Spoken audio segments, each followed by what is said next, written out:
इस दुनिया में अगर पेंटिंग्स की बात की जाए और मोनालिसा की पेंटिंग की बात न हो, ऐसा तो हो ही नहीं सकता। इस संसार में कितनी भी फेमस सब अच्छी पेंटिंग बनी हो, लेकिन मोनालिसा पेंटिंग के सामने तो वो थोड़ा भी नहीं टिक पाती है। इस पेंटिंग को इटली के महान पेंटर लियोनार्डो डा विंची ने 16वीं शताब्दी के शुरुआती दशकों में बनाया था। हालांकि लियोनार्डो डा विंची की मृत्यु के बाद भी इसका काम कुछ अधूरा रह गया था। तो आखिर कौन है मोनालिसा और इसकी मुस्कुराहट के पीछे क्या रहस्य है? क्या है इस पेंटिंग की विशेषता और आखिर ऐसा कौन सा राज इस पेंटिंग में छुपा है जो दुनिया भर के एक्सपर्ट इसकी खोजबीन में लगे हैं? इस पेंटिंग के साथ कई तरह के रहस्य जुड़े हुए हैं, जिनमें से 10 रहस्यों के बारे में हम आज की वीडियो में बात करेंगे। नंबर 10, लियोनार्डो डा विंची ने इस पेंटिंग को बनाने में करीब 14 साल का समय लगा दिया था। उन्होंने इस पेंटिंग को 1503 में बनाना शुरू किया था और 1517 तक इस पेंटिंग को बनाते रहे। और इस पेंटिंग को बनाने के लिए करीब 30 से भी ज्यादा कलर लेयर्स का इस्तेमाल किया था, जिसमें से कुछ कलर लेयर्स इंसान के बाल से भी ज्यादा बारीक थे। नंबर 9, कहते हैं कि मोनालिसा की पेंटिंग के प्यार में बहुत सारे लोग फिदा थे, जिनमें से एक था फ्रेंच आर्टिस्ट ल्यूक मास्पेरो।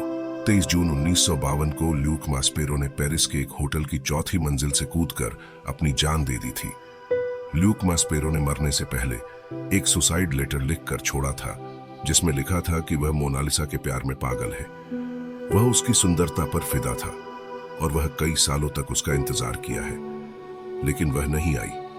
इतना ही नहीं, जब से इस पेंटिंग को पेरिस के म्यूजियम में रखा गया है, तब से वहां पर बहुत सारे लव लेटर्स मिलते हैं और मोनालिसा के चाहने वालों की तरफ से बहुत सारे फ्लावर्स भी मिलते हैं। नंबर 8, मोनालिसा की पेंटिंग में जो सबसे रहस्यमयी बात है वह है इसकी मुस्कान। लियोनार्डो डा विंची को मोनालिसा के सिर्फ होंठ बनाने में 12 साल लग गए थे। इस पेंटिंग पर अब तक कई सारे रिसर्च किए जा चुके हैं और अगर इस पेंटिंग के मुस्कान के रहस्य की बात की जाए तो इसको अलग अलग एंगल से देखने पर इस पेंटिंग की स्माइल अलग अलग हो जाती है। पहले इस पेंटिंग की स्माइल काफी ज्यादा दिखाई देती है, फिर धीरे धीरे यह फीकी पड़ने लगती है, आखिर में तो यह पूरी तरह से खत्म हो जाती है।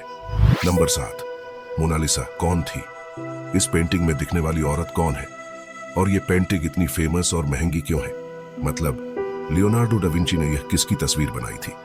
कुछ लोग का मानना है कि यह पेंटिंग लीसा घेरार्डिनी की है, जो कि फ्लोरेंस की एक इटालियन महिला थी, लेकिन एक थ्योरी यह भी है कि मोनालिसा लियोनार्डो डा विंची की खुद की तस्वीर है। मतलब इस पेंटिंग में उन्होंने खुद को एक औरत के रूप में बनाया था। नंबर 6, गिनीज वर्ल्ड बुक के अनुसार मोनालिसा हिस्ट्री की सबसे हाईएस्ट वैल्यूएशन वाली पेंटिंग है। 1962 में इस पेंटिंग की कीमत करीब $100 मिलियन आंकी गई थी और आज के समय इस पेंटिंग की कीमत करीब 6000 करोड़ रुपए के आसपास है। नंबर 5, मोनालिसा पेंटिंग की तरह ही एक और पेंटिंग है जो मोनालिसा की पेंटिंग की जुड़वा पेंटिंग भी माना जाता है। कहा जाता है लियोनार्डो डा विंची के एक स्टूडेंट फ्रांसिस्को मेलजी ने इसकी जुड़वा पेंटिंग बनाई थी, जो कि स्पेन की राजधानी मैड्रिड के म्यूसियो दे प्रादो में रखी गई है। और यह पेंटिंग मोनालिसा पेंटिंग का एक न्यूड वर्जन है, जिसकी हाथों और बॉडी की पोजीशन असली पेंटिंग की तरह ही है। इसे मोन्ना वान्ना कहा जाता है। नंबर 4, यह पेंटिंग देखने में जितनी बड़ी लगती है उससे काफी छोटे साइज की है। इसका साइज 30 बाई 21 इंचेस है और इस पेंटिंग का वजन करीब 8 केजी है। लियोनार्डो डा विंची ने इस पेंटिंग को पेपर और कैनवस पर नहीं बनाया था, बल्कि एक लकड़ी के पैनल पर ऑयल पेंट से बनाया था और इतनी खूबसूरती से बनाया था कि इस पर ब्रश के निशान देखना बेहद मुश्किल है। नंबर 3, इस पेंटिंग को काफी लोगों ने नुकसान पहुंचाने की कोशिश की है।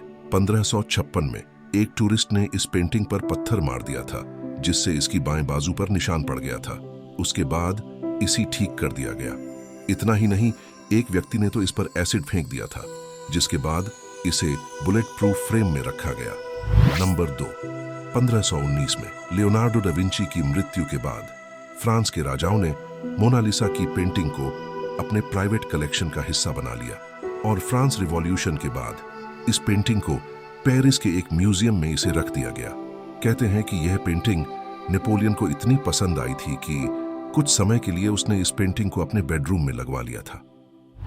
नंबर 1, पहले यह पेंटिंग इतनी फेमस नहीं थी, लेकिन 21 अगस्त 1911 को लूव्र म्यूजियम पेरिस से चोरी होने के बाद यह पेंटिंग काफी फेमस हो गई। अब इतने बड़े म्यूजियम से पेंटिंग का चोरी हो जाना बहुत ही बड़ी बात थी, लेकिन उससे भी ज्यादा हैरान कर देने वाली बात तो यह थी हम इसकी चोरी के इल्जाम में जिस आदमी को शक के घेरे में लिया गया वह थे एक और महान पेंटर पाब्लो पिकासो।